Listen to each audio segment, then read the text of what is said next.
ಇವತ್ತು ಪೊಲೀಸರು ಬಂದ್ರು ಅಂತ ಬದುಕಿದಿ ಮಗನ. ಇಲ್ಲ ಅಂದ್ರೆ ಇಷ್ಟೊತ್ತಿಗೆ ನಿನ್ನ ಹೇಳೋಣ ಹತ್ತು ಕೈಗಳಿಗೆ ಚಂದ್ರಿಗೆ ಚಲಿ ಬಿಡ್ತಿದ್ದೆ. ನೋಡಿದ್ರ ಸಾಹೇಬ್ರ, ಈ ಊರಾಗ ನಮ್ಮಂತ ಬಹಳ ಒಳ್ಳೆ ಜನರು ಬಳೆ ಮಾಡೋದು ಬಹಳ ಕಷ್ಟ ಆಗೈತ್ರಿ. ಸುತ್ತ ಹತ್ತಳಿಗೆ ದೊಡ್ಡ ಮನೆಯವರು ಅದು ಒಂದು ದೇಶಕ್ಕೆ ಅಂತಂದ್ರಂತ ಬಹಳ ಸೊಕ್ಕಿನಿಂದ ಬೆರಿತಾನ್ರಿ. ಸಮಯಕ್ಕೆ ಸರಿಯಾಗಿ ಬಂದ್ರಿ ನನ್ ಪ್ರಾಣ ಉಳಿಸಿದ್ರಿ. ಇಲ್ಲಂದ್ರ ಇಷ್ಟೊತ್ತಿ ಕಡದು ಹೆಡ್ಗಿ ಕಟ್ಟುತ್ತ ಈ ಕಟುಕ ನೋಡಿ ನೋಡಿ ಹೆಂಗ್ ನೋಡಾಕತ್ತ ನುಂಗುವಂಗ. ನೀವ ಸ್ವಲ್ಪ ನೋಡ್ರಿ. ರೇ ಮಿಸ್ಟರ್, ಇದೇನು ಊರು ಅನ್ಕೊಂಡಿರೋರು ಅಥವಾ ನಿಮ್ಮ ಪಾಳೆಗಾರಿಕೆ ಅಂತ ತಿಳ್ಕೊಂಡಿರೋರು? ಕಂಡವರನ್ನು ಕತ್ತರಿಸಿ ಹಾಕಲಿಕ್ಕೆ ಇದು 1947ಕ್ಕಿಂತ ಮೊದಲಿನ ಭಾರತ ದೇಶ ಅಲ್ಲ. ಇಲ್ಲಿ ಸಾವಿರಾರು ಜನರು ಮಹನೀಯರು ತ್ಯಾಗ ಬಲಿದಾನದಿಂದ ಸ್ವತಂತ್ರ ಪಡೆದ ಭವ್ಯ ಭಾರತ. ಇಲ್ಲಿ ಡಾಕ್ಟರ್ BR ಅಂಬೇಡ್ಕರ್ ಅವರು ಬರೆದಿಟ್ಟ ಸಂವಿಧಾನವೇ ಸರ್ವಶ್ರೇಷ್ಠ. ಅದು ಎಲ್ಲರಿಗೂ ಇಷ್ಟ. ಈ ನಾಡಿನ ಕಾನೂನು ಎಲ್ಲರಿಗೂ ಅಷ್ಟೇ. ಕಾನೂನನ್ನು ಕೈ ತೆಗೆದುಕೊಂಡರೆ ಮಾವನ ಮನೆಯಲ್ಲಿ ಕಂಬೆಣಿಸಬೇಕು. ಇಲ್ಲಂದ್ರ ಈ ಇನ್ಸ್ಪೆಕ್ಟರ್ ಜಯಸಿಂಹನಿಂದ ಅನುಭವಿಸಬೇಕಾಗುತ್ತದೆ ಕಷ್ಟ. ಇನ್ಸ್ಪೆಕ್ಟರ್, ಇದು ನಮ್ಮಿಬ್ಬರಿಗೆ ಸಂಬಂಧಪಟ್ಟ ವಿಷಯ. ಇದ್ರಾಗ ಅದನ್ನು ಇಲ್ಲ ಇದನ್ನು ಇಲ್ಲ. ಈ ಇನ್ಸ್ಪೆಕ್ಟರ್ ಜಯಸಿಂಹ ಹೇಳ್ತಾರಂದ್ರೆ ಅದೇ ಫೈನಲ್ ಜಡ್ಜ್ಮೆಂಟ್ ಅಂತ ತಿಳ್ಕೋಬೇಕು. ಏನಂದ್ರಿ ನೀವು? ಇದು ನಿಮ್ಮಿಬ್ಬರಿಗೆ ಸಂಬಂಧಪಟ್ಟಿದ್ದು, ನಡುವೆ ಬಾಯಿ ಹಾಕೋಬಾರ್ದು ಅಂದ್ರಲ್ಲ. ಅಂದ್ರೆ ಏನು? ನಡು ಬೀದಿಯಲ್ಲಿ ಕೊಡ್ಲಿ ಕುಡುಗೋಲು ಲಾಂಗ್ ಮಚ್ಚು ಹಿಡಿದು ಬಡದಾಡಿದ್ರು ನಾವು ಪೊಲೀಸರು ಕಣ್ಣು ಮುಚ್ಚಿಕೊಂಡು ಡಬ್ಬ ಅಂಗಡಿ ಮುಂದೆ ಬಿಸಿ ಬಿಸಿ ಮಿರ್ಚಿ ತಿನ್ಕೊಂಡು ಸುಮ್ಮನೆ ನಿಲ್ಬೇಕು ಅಂತೀರೇನೋ? ಸಾಹೇಬ್ರ, ಹಂಗಾರಿ ಹವಾಜ್ ಹಾಕಿ ಅವ್ರಿಗೆ ಇವ್ರಿಗೆ ಬೆದರ್ಸಿ ಬಹಳ ಮಿರಿತನ್ರಿ ಇವ. ಅಲ್ರಿ ನಿಮ್ಗ ಹಿಂಗ ಇದ್ರ ಮಾತಾಡ್ತಾನ್ರಿ, ಇದು ಮಂದಿಗೆ ಎಷ್ಟು ಮಾತಾಡ್ಬಾರ್ದ್ರಿ ಇವ. ನೀವ ಸ್ವಲ್ಪ ವಿಚಾರ ಮಾಡಿ ನೋಡ್ರಿ. ಏ ಮಾದೇವ, ಸತ್ಯವನ್ನು ಮರೆಮಾಚಿ ಸುಳ್ಳನ್ನು ಬೊಗಳಬೇಡ ಮಗನ. ಇದೇನು ಸಣ್ಣ ಹುಡುಗರ ಆಟ ಅಂತ ತಿಳಿದಿರೇನು? ನೀವು ಈ ರೀತಿ ಕಚ್ಚಾಡಿದ್ರೆ ಊರಾಗ ಜನ ಏನಂತ ತಿಳ್ಕೊಂತಾರೆ. ನಡ್ರಿ ಪೊಲೀಸ್ ಸ್ಟೇಷನ್ ನಡ್ರಿ, FIR ಹರಿದು 3 ವರ್ಷ ಕತ್ತಲು ಕೊಡಿ ಒಳಗ ಹಾಕಿದ್ರ ನಿಮ್ಮಿಬ್ರಿಗೂ ಬುದ್ಧಿ ಬರುತ್ತಾ. ಈ ಇನ್ಸ್ಪೆಕ್ಟರ್ ಜಯಸಿಂಹ ಇರೋ ಕಡೆ ಶಾಂತಿ ನೆಮ್ಮದಿ ಇರಬೇಕು. ಜೂಜಾಟ, ಇಸ್ಪೇಟ್, ಕಳ್ಳತನ, ರೌಡಿಸಂ ಸಂಪೂರ್ಣ ಬಂದ್. ನಡ್ರಿ ಠಾಣೆಗೆ. ಇನ್ಸ್ಪೆಕ್ಟರ್,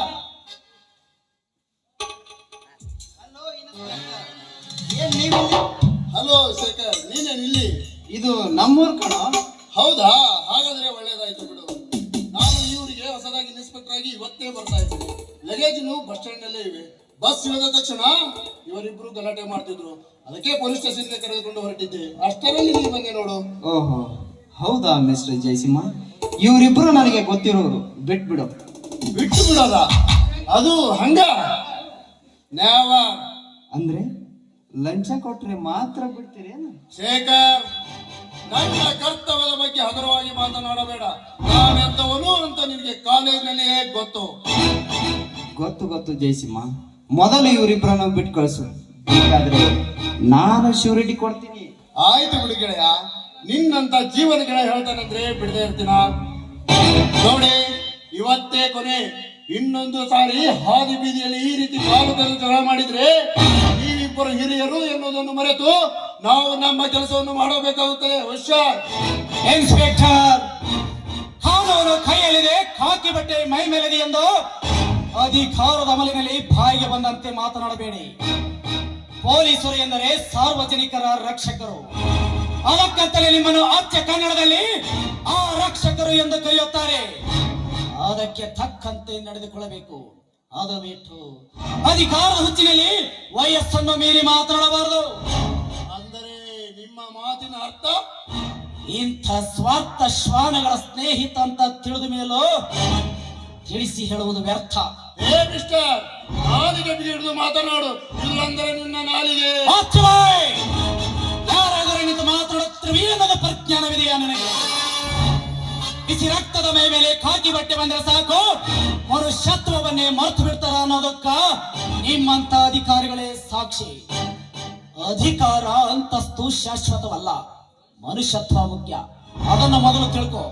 ಇನ್ನೊಂದು ಸಾರಿ ನಮ್ಮಂಥವರನ್ನು ಕೀಳಾಗಿ ಕಂಡು ಅವಮಾನಿಸಿದರೆ ಪರಿಸ್ಥಿತಿ ಬೇರೆನೇ ಆಗುತ್ತದೆ. ಎಚ್ಚರ. ಏ ಮಾದೇವ, ಇವತ್ತು ನಿನ್ನ ಟೈಮ್ ಚೆನ್ನಾಗಿದೆ ಅಂತ ಬದುಕಿದಿ ಮಗನ. ಬದುಕು, ನಿನ್ನ ಪಾಪದ ಕೂಡ ತುಂಬೋ ತನಕ ಬದುಕು. ಆದರೆ ಮುಂದೊಂದು ದಿನ ಈ ನಿನ್ನ ಪ್ರಾಣ ನನ್ನ ಕೈಯಾಗ ಅನ್ನೋದನ್ನ ಮರಿಬೇಡ ಮಗನ.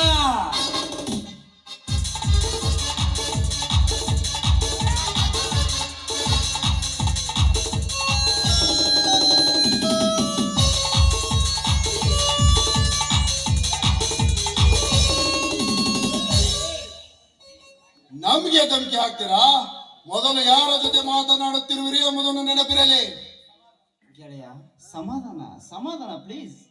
ಶೇಖರ್, ಏನ್ ಹೇಳುತ್ತೀರಿ? ಅವರು ನಿನ್ನನ್ನು ಸಹ ಬೈದಿದ್ದಾರೆ. ಬೈದುಕೊಳ್ಳಲಿ, ನೀವು ಹೋಗಿ.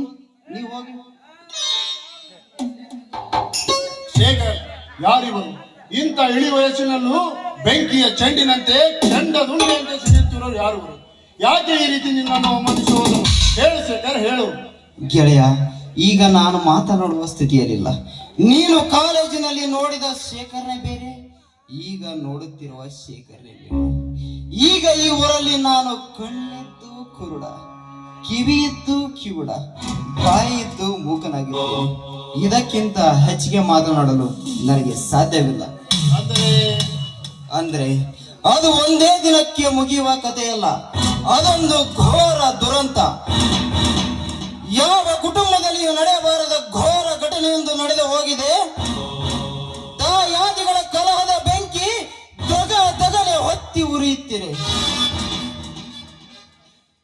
10 ವರ್ಷಗಳ ಹಿಂದೆ ಮದುವೆ ಮನೆಯಲ್ಲಿ ವಧುವರರು ಸಪ್ತಪದಿ ತುಳಿಯಲು ಹೋಮ ಕುಂಡದಲ್ಲಿ ಹೊತ್ತಿಸಿದ ಅಗ್ನಿ ಇಂದು ಜ್ವಾಲೆಯಾಗಿ 2 ಕುಟುಂಬಗಳನ್ನು ಸುಡುತ್ತಿದೆ. ವಿಚಿತ್ರ ಎಂದರೆ ಅಂದಿನಿಂದ ಇಂದಿನವರೆಗೂ ಹೊತ್ತಿ ಉರಿಯುತ್ತಿರುವ ಈ ಸೇಡಿನ ಬೆಂಕಿಯಲ್ಲಿ ಒಂದು ಗುಂಪು ಸುಟ್ಟು ಕರಕಲಾಗುತ್ತಿದೆ. ಮತ್ತೊಂದು ಗುಂಪು ಅದೇ ಬೆಂಕಿಗೆ ಮೈ ಕಾಸಿಕೊಂಡು ಕೇಕೆ ಹಾಕಿ ನಗುತ್ತಿದೆ. ಮದುವೆ ಮನೆ, ದಾಯಾದಿಗಳು, ಬೆಂಕಿ, ಘೋರ ಘಟನೆ. ಶೇಖರ್, ಏನು ಹೇಳುತ್ತಿರುವೆ? ನನಗಂತೂ ಒಂದು ಅರ್ಥವಾಗುತ್ತಿಲ್ಲ. ಇವರಿಬ್ಬರು ಯಾರು? ಇವರಿಗೂ ನಿನಗಿರುವ ಸಂಬಂಧವಾದರೂ ಏನು? ಕರ್ಣನಿಗೂ ಪಾಂಡವರಿಗೂ ಇರುವ ಸಂಬಂಧ, ಕುಂತಿಗೂ ಸೂತ ಪುತ್ರನಿಗೂ ಇರುವ ಸಂಬಂಧ.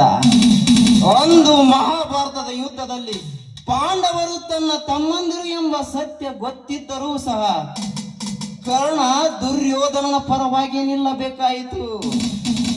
ಶ್ರೀಕೃಷ್ಣನಿಗೆ ಕರ್ಣ ಯಾರು ಎಂಬ ಸತ್ಯ